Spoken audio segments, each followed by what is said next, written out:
Hello guys, welcome back to my channel. I'm always happy to connect with you guys. If this is your first time on my channel, you're highly welcome. So like, subscribe, and leave your comment below. Today I have two amazing, wonderful guys with me with great personalities. My bosses, the fresh guys, the guys with swag and all of that. And the guy on my right, your name, bro? I'm Prince Subash. I'm very happy to be here. Thank you very much. Prince of the Princes, yeah. And on my left side I have Never lack. Oh yeah, you never lack. So you see I'm in the middle, I never lack anything. I'm here with the prince, you know, we just do crazy things. So today we're going back to India, yeah. I like the Indian people, yeah. They're kind of like amazing, yeah. So today we're checking out Netaji Subash Chandra. I think he's one like great hero of India, yeah. And they said like what school never teach us about India's real hero. So guys, this will be really amazing. You know, we always learn about Europeans and not knowing more about other people, like, yeah. So today we are going to India and check out this amazing video. So without wasting time, guys, let's just dive into it. People, in 1956, when former British Prime Minister Clement Attlee visited India, the then governor of Bengal asked him one important question. He asked that after the Quit India movement subsided in 1942, there were no significant freedom movements in India. Then, in spite of having the opportunity to rule India, why did the Britishers leave? To which Clement Attlee said that the role played by Netaji's army was paramount in India being granted independence, while the role played by the non-violent movement was dismissed as minimal. And this one statement itself is enough to question the version of history taught in our school textbooks. People, as much as we are taught about legends like Mahatma Gandhi and the significant contribution of Satyagraha movement, we are knowingly or unknowingly not taught about the significant sacrifices made by Netaji and his Azad Hind Fauj. Which is why in this episode today, we are going to dig into an important chapter of Indian history that has been erased from our history textbooks or perhaps not taught well enough. And that is, who was Netaji Subash Chandra Bose? What was this legend's contribution towards the independent struggle of our nation? And most importantly, how did his contribution give us freedom from the shackles of the Britishers? So listen to what I'm saying very carefully, and if you also believe India must know about the contribution of Netaji, then please share this video with as many people as possible.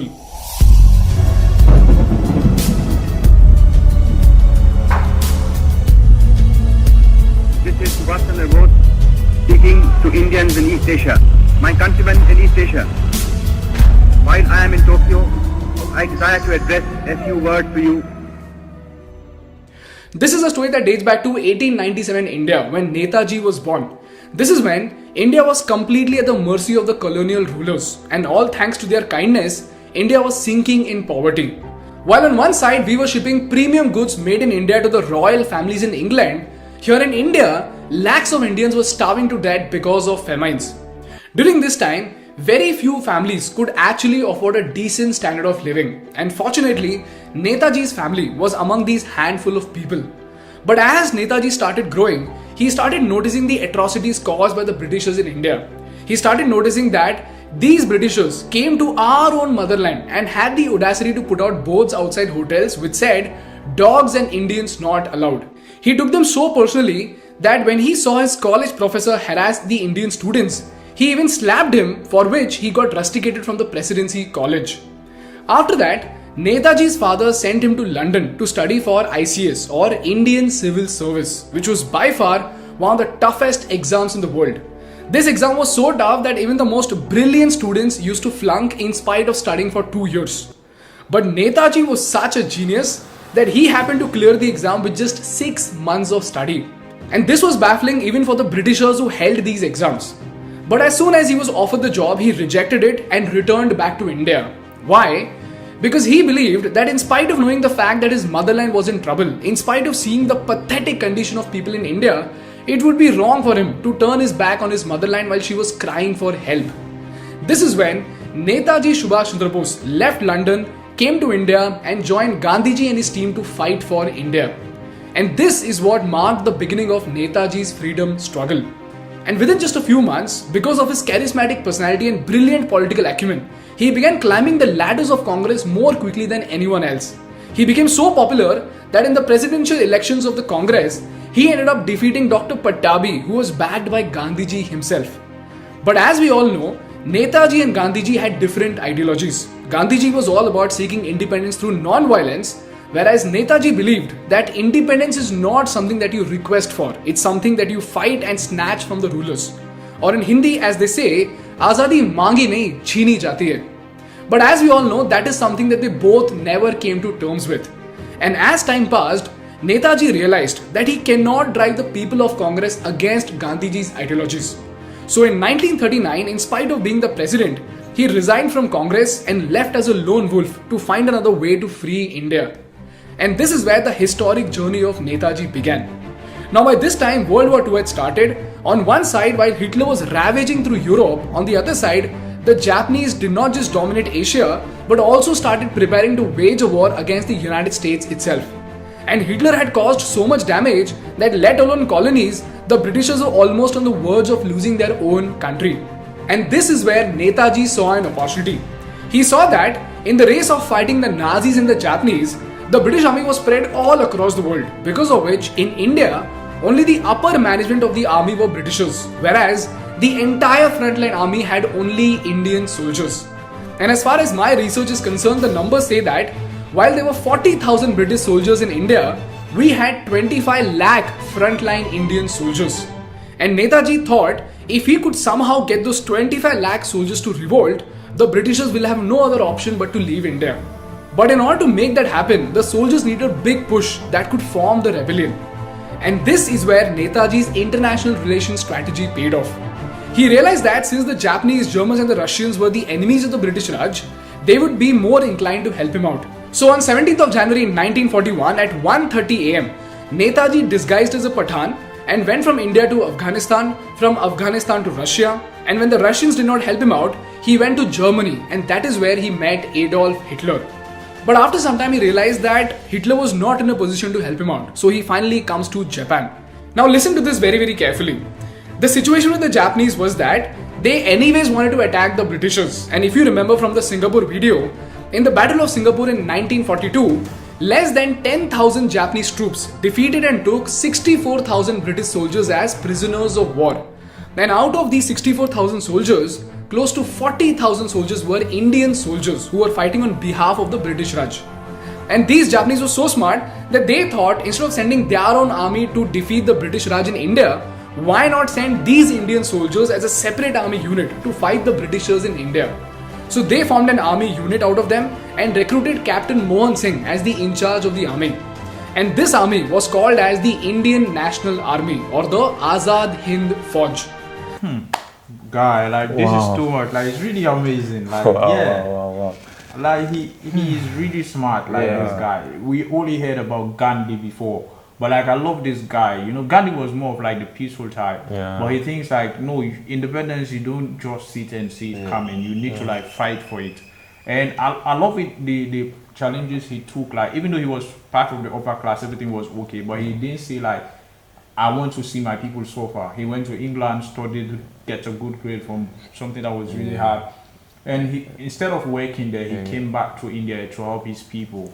And climbing the ladder, going to like Afghanistan and sacrificing all of that. And meeting Adolf Hitler at that point in time. Whoa, Hitler, bro. And even when he noticed he was not going to help him, he still persisted on going to Japan. You know, that is someone who actually needed independence. Oh yeah, that one is true. Like you know, sometimes when you set your mind to something, you actually achieve it. This Netaji is inspiring me big time. Yeah, it's inspiring me big time. Wow. So let's continue. All right. But the problem with this army was that the soldiers had completely lost their motivation because they almost felt like scapegoats who were being used for the greed of power. But you know what, guys? This is where Netaji came in. As he took control of the Azad Hind Fauj in 1943, he started delivering speeches to motivate the soldiers and established a purpose for them, that is to free India from the British Raj. He sat with them, he ate with them, and he reinstated the lost patriotism in the soldiers. This is when in one of the iconic speeches, Netaji uttered the words that will echo through the tunnels of time forever, wherein he said, "Tum mujhe khoon do, main tumhe azadi dunga." And because of this infectious enthusiasm, the Indian National Army was ready to fight with the strength of 40,000 soldiers. And one of these regiments was the Rani of Jhansi regiment, which was an all-women regiment. This is where Netaji found three incredible commanders whose names were Prem Kumar Sehgal, Shahnawaz Khan and Gurbakh Singh Dhillon. And these three commanders, ladies and gentlemen, took the Indian National Army all the way from Singapore to Myanmar, from Myanmar to Kohima and from Kohima to Impal. And here's where they encountered the British Army, which by the way was full of Indian soldiers.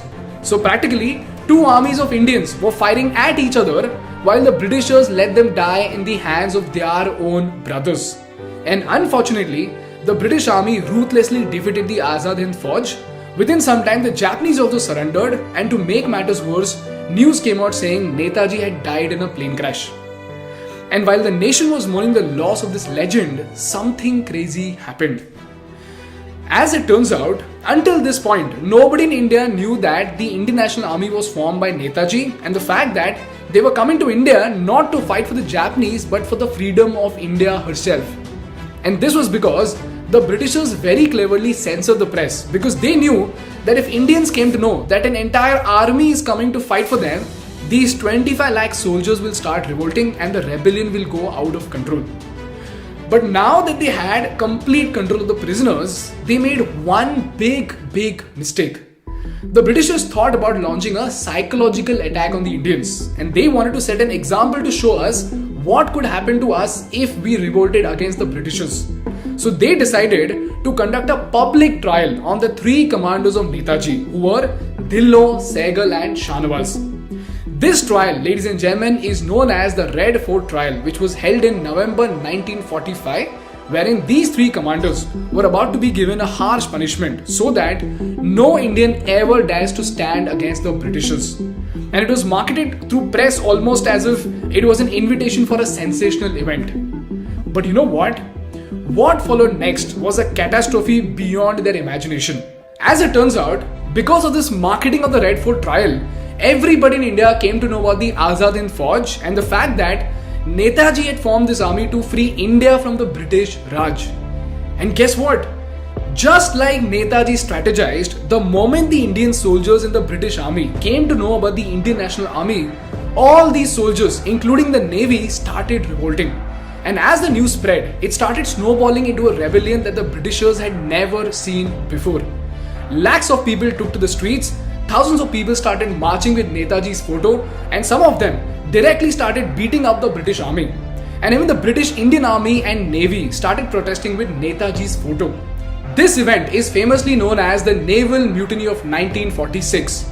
Furthermore, hundreds of people gathered outside the Red Fort and started screaming slogans like Hindustan ki ek awaaj, Sehgal Dhillon Shahnawaz. 40 crore ki ek awaaj, Sehgal Dhillon Shahnawaz. And just like Netaji thought, when 25 lakh Indian soldiers started uniting against a meager 40,000 British officers, the Britishers saw no other option but to retract. And this panic had such a ripple effect that within no time in 1946, a cabinet mission is set up which stated the transfer of power, interim government is formed, and on 20th of February 1947, the British Prime Minister Clement Attlee declared that the Britishers would quit India by June 1948. Therefore, the Red Fort trial was one of the most crucial events in Indian history, because of which we got our independence on 15th of August 1947. This is that one important chapter in history that is usually not covered elaborately in history textbooks. And you know what? The most disturbing fact of all is that after Nehruji took charge, the last Viceroy of India, that is Lord Mountbatten, he did not even allow the INA soldiers to be a part of the Indian Army, and they did not get any recognition, and even their families did not get pensions until the 1970s. This is the story of the unsung heroes of our independence. Now, whether this important story of the Red Fort trial is deliberately not taught to us or is coincidentally overlooked, I don't know. But what I know for sure is that every Indian must be taught about these important lessons of our nation so that we value and recognize the contributions of those heroes who shed their blood so that you and I can sleep in peace. And if you also believe the same, please share this video with as many people as possible. Because as they say, one individual may die for an idea, but that idea after his death will incarnate itself in 1,000 lives. In this case, it is the idea of one of the greatest freedom fighters of India, whose name was Netaji Subash Chandra Bosh. Jai Hind. Whoa, really amazing. I like this guy, the way Wow. he elaborated on it, and he made us really understand what he's saying. Wow. Like, that was really nice. They got their independence on the 15th August 1947. That was not. Yeah, so we learned that one for today. Yeah. The only thing I can do here is to Netaji. Is to clap. Like the guy I'm really inspired. expatiated everything. Like you Wow. really understand.